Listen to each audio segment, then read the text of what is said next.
Team की तरफ से बहुत बहुत शुक्रिया अदा करना चाहता हूं कि उन्होंने हमें हमारे साथ टाइम निकाल के मुलाकात की और इतना प्यार और सम्मान हम लोगों को दिया। I am all of us are very very very grateful to him. हमने अपनी पूरी बात उनके सामने रखी और जैसा भी उन्होंने कहा कि दिल्ली के लोगों को न्याय दिलाने के लिए वो, उनकी पार्टी और उनकी पूरी सरकार दिल्ली के लोगों के साथ है। ये बात केवल दिल्ली की नहीं है, ये बात देश के जनतंत्र को बचाने की है। जो अध्यादेश पारित किया गया है वो देश के जनतंत्र के खिलाफ है, संविधान के खिलाफ है। सो उनके सपोर्ट से हमें बहुत ताकत मिली है और हम इस सपोर्ट के लिए मैं पूरे दिल्ली के लोगों की तरफ से उनका तहे दिल से शुक्रिया अदा करना चाहता हूं। हमारी सरकार दिल्ली में पहली बार जब 2015 में बनी थी, फरवरी 2015 में दिल्ली में हमारी सरकार बनी थी। फरवरी 2015 में सरकार बनी और 23 मई को, मात्र 3 महीने के बाद, मोदी सरकार ने एक नोटिफिकेशन लाके हमारी सारी पावर छीन ली 3 महीने में। तो अब ब्यूरोक्रेसी के ऊपर, पहले हमारे से पहले शीला दीक्षित जी की सरकार थी। शीला दीक्षित जी का पूरा कंट्रोल था ब्यूरोक्रेसी के ऊपर, transfer, posting, disciplinary action, creation of new posts. So जितने सर्विस रिलेटेड मैटर्स हैं, शीला दीक्षित जी का पूरा कंट्रोल था। हमारी सरकार आने के बाद 23 मई 2015 को उन्होंने नोटिफिकेशन लाके ये सारी पावर छीन ली। तो as a chief minister of Delhi I can not even transfer post, education secretary, health secretary, deputy secretary, मैं कुछ नहीं कर सकता।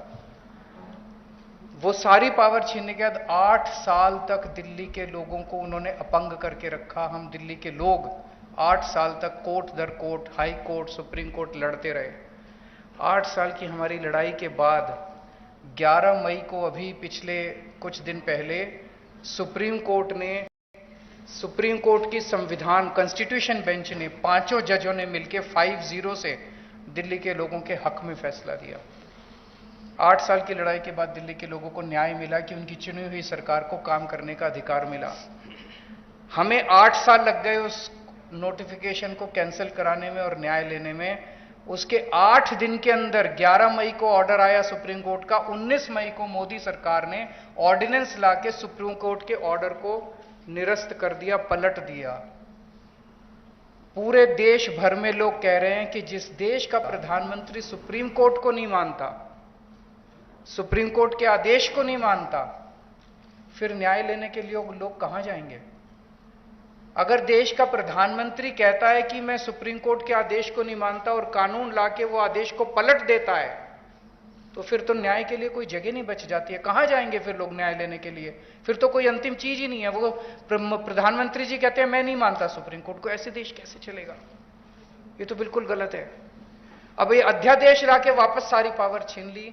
तो एक तरह से, जैसे अभी राव साहब ने पूरे देश बोला, ये अध्यादेश दिल्ली के लोगों का अपमान है, घोर अपमान है। एक तरह से प्रधानमंत्री जी ये कह रहे हैं कि तुम जो मर्जी सरकार चुनो, मैं उसको काम नहीं करने दूंगा। तो दिल्ली के लोगों को चैलेंज कर रहे हैं प्रधानमंत्री मोदी जी कि तुम जो मर्जी सरकार चुनोगे, मैं काम नहीं करने दूंगा। और ये बात केवल दिल्ली के लोगों की नहीं है, पूरे देश में हम लोग देख रहे हैं कि अगर किसी राज्य के अंदर लोग नॉन बीजेपी गवर्नमेंट बना देते हैं तो उसको काम नहीं करने देते। या तो 3 तरीके अपनाते हैं, या तो वहां पे एमएलए खरीद लेते हैं, 3 तरीके अपनाते हैं। या तो वहां पे एमएलए खरीद लेते हैं दूसरी पार्टी के, सरकार गिरा देते हैं। कितना हमने देखा, कितनी जगह पे देखा, एमएलए खरीद के सरकार गिरा देते हैं। या एमएलए तोड़ लेते हैं, ईडी भेज के, सीबीआई भेज के, डरा के एमएलए तोड़ लेते हैं, सरकार गिरा देते हैं। या फिर ऑर्डिनेंस ले आते हैं गवर्नर के जरिए, गवर्नर का गलत इस्तेमाल करके सरकार को तंग करते हैं। जैसे आप लोगों के गवर्नर आपके बिल नहीं पास होने देते, काम नहीं करने देते उन लोगों को। तो इस तरह से मैसेज ये है कि अगर कोई भी राज्य के लोग नॉन बीजेपी सरकार बनाएंगे तो हम उसको काम नहीं करने देंगे, सरकार तोड़ देंगे। ऐसे देश नहीं चल सकता। ये तो बहुत खतरनाक स्थिति है पूरे देश के सामने। मैं जो पूरे देश भर में घूम रहा हूं समर्थन मांगते हुए, मैं केवल अपने लिए समर्थन नहीं मांग रहा, मैं देश के संविधान के लिए और देश के जनतंत्र के लिए समर्थन मांग रहा हूं। हमारे जो स्वतंत्रता सेनानियों ने लड़ाई लड़ी थी, वो ऐसे भारत के लिए लड़ाई थोड़ी लड़ी थी कि एक पार्टी आएगी सेंटर के अंदर, वो पार्टी बस एक ही पार्टी का पूरे देश के अंदर राज होगा। जिस तरह से आज इन्होंने माहौल बनाया हुआ है, फिर तो एक प्रधानमंत्री और 31 गवर्नर बस वो चला लें इस देश को, फिर मुख्यमंत्री बनाने की क्या जरूरत है, फिर चुनाव लड़ने की करने की क्या जरूरत है, फिर तो ये तानाशाही होगी। इस तानाशाही के खिलाफ हम लोग लड़ रहे हैं। राज्यसभा के अंदर जब ये बिल आएगा, राज्यसभा के अंदर बीजेपी के पास मेजॉरिटी नहीं है। बीजेपी के out of 238 MPs, BJP has only 93 MPs. BJP के पास मेजॉरिटी नहीं है। मैं फिर से शुक्रिया अदा करता हूं राव साहब का। अगर हम सब लोग नॉन बीजेपी पार्टीज इकट्ठे हो गए तो इस बिल को हम राज्यसभा के अंदर गिरा सकते हैं। और अगर ये बिल गिर जाता है तो पूरे देश के लोगों को विश्वास हो जाएगा कि 2024 के अंदर मोदी सरकार वापस नहीं आ रही है। ये इसका सेमीफाइनल होगा 2024 का। ये कॉन्फिडेंस देगा पूरे देश के लोगों को कि मोदी जी को हराया जा सकता है। तो ये जनतंत्र को बचाने की लड़ाई है, देश की आजादी को बचाने की लड़ाई है। बहुत बहुत धन्यवाद, बहुत बहुत शुक्रिया। मैं माननीय